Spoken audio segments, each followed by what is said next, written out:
Hi there, thanks for joining us on Let's Talk Taste with Sherry, where we're saving the earth one flavor at a time by gathering community to share wisdom around the natural connections between our innate sense of taste and flavors that are grown in healthy regenerative soils.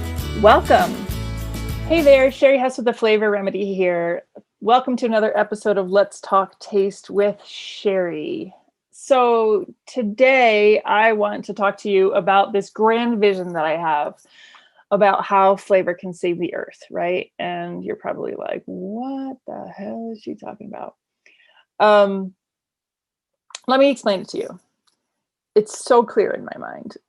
It's so obvious and delicious. And basically what I'm saying here is that you as an individual, all you have to do is understand delicious food and you can become an environmentalist that quickly. So let me lay this out for you.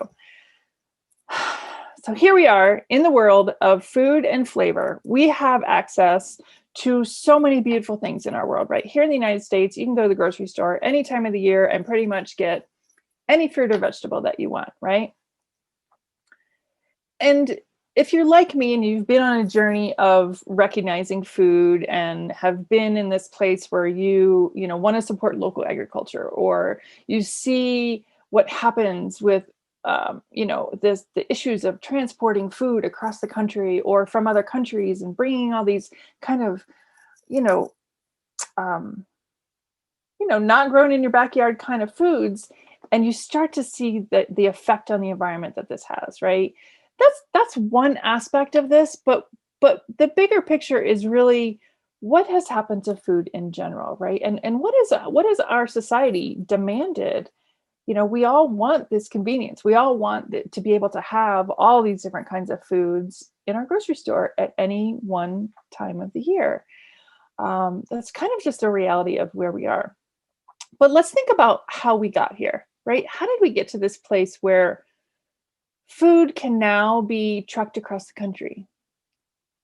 A tomato in and of itself is kind of a fragile fruit, right? It's got a pretty soft interior. The skin is not real tough. And yet we have figured out ways to grow food that can be trucked across the country. And we'll talk about the tomato in general. Okay. Trucked across the country from California to New Jersey, and it gets there and it's still beautiful and it's shiny and it's colorful and it's hard as a rock. So therefore it survived the trip, right? This is just one example of how food has changed, how food is being manipulated, right? So, and there's logic behind it. And in other ways, food has been manipulated for yield, right? So things are just grown so that they can produce more in one plant.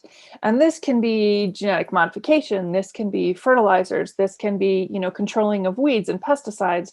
There's all these things that science with, I believe, original good intention, has now changed our food.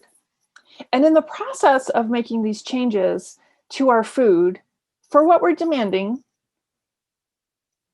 what has happened is it is losing flavor. And in the process of losing flavor, it's also losing nutrients, right? This is not a conversation that we're having. And this is why I'm doing what I'm doing, because this is the conversation I want to bring in. These are the things I want to talk about. A tomato is a tomato no matter what, right? We don't get to define a tomato as, oh, well, this is the shipped across the country tomato, and this is the tomato grown in my backyard tomato, and they're both still a tomato. But who out there can tell me that there's not a difference between those tomatoes? Anyone who grows tomatoes in their backyards knows that one that they've grown in the backyard is a completely different experience from the one that gets shipped across the country, right? And we can all talk about that from a place of flavor. We can all say that doesn't taste like a tomato at all, and yet it's still a tomato, and we don't get to change the definition of one versus the other. So flavor is a clear conversation around that tomato. The nutrients difference between those two is not a clear conversation. No one's talking about that, right?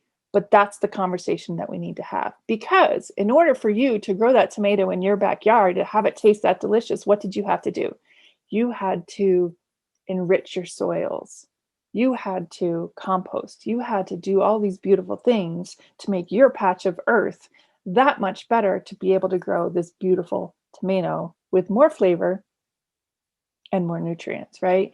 So we're in the situation where our world is demanding convenience, is demanding variety, is demanding every single vegetable every single time of the year, right? And because of that demand and because of the science behind it, we're now eating food without flavor. And at the time that, the correlation that's happening here is that food is being grown with less flavor, hence less nutrients.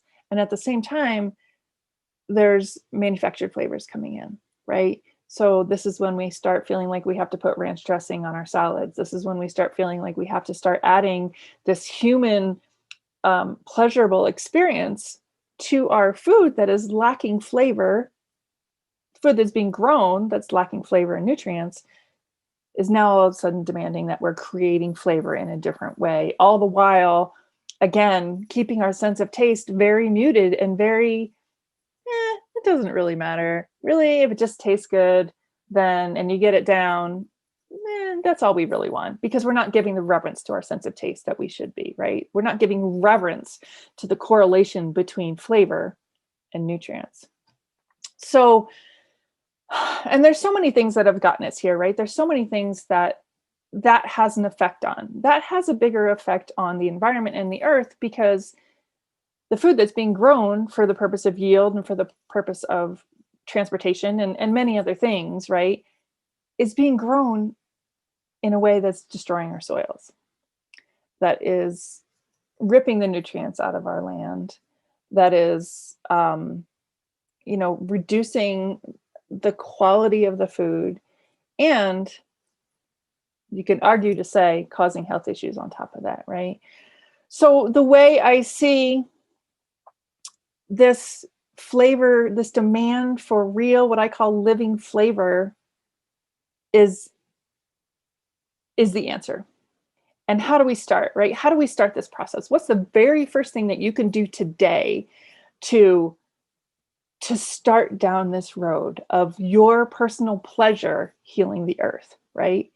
And the one thing that you can do is start to pay attention to the flavors that you're experiencing. Look for flavors beyond salty and sweet, because those are what's inundated. Those are what are numbing and dumbing down our taste buds. Those are the flavors that you think is the only thing that tastes good. But there's 5 flavors, 5 basic categories of flavors that we experience, and we need to embrace them all. And when we start to recognize the importance of this variety of flavor, and that we demand this flavor in this very beautiful, colorful, flavorful, nutrient-rich tomato that's grown in these rich soils, for someone who has taken care of the earth and created this masterpiece that tastes so much different.